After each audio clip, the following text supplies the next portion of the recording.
Oi, gente. Ah, é. Eita, você também quer dizer oi?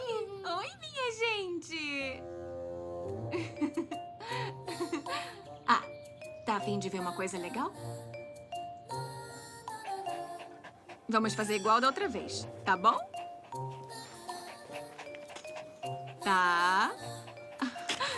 Pega!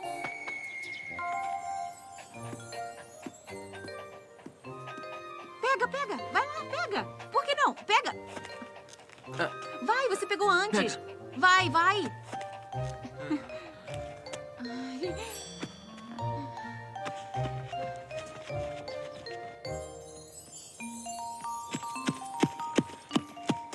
Peguei!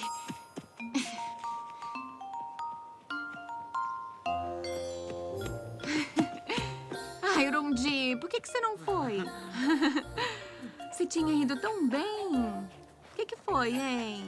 Hã? A perna dele também parecia estar boa. Você vai continuar deixando ele no hospital?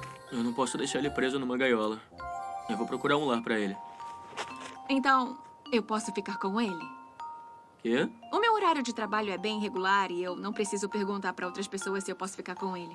Ah, e já faz muito tempo, mas eu já cuidei de um cachorro.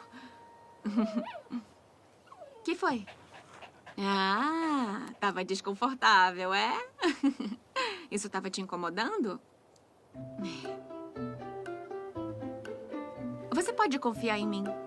Mas, enquanto você estiver aqui, você me dá a comida e os remédios de graça. Beleza? Ei, vem cá. Essa mana vai cuidar muito bem de mim. Então, que tal?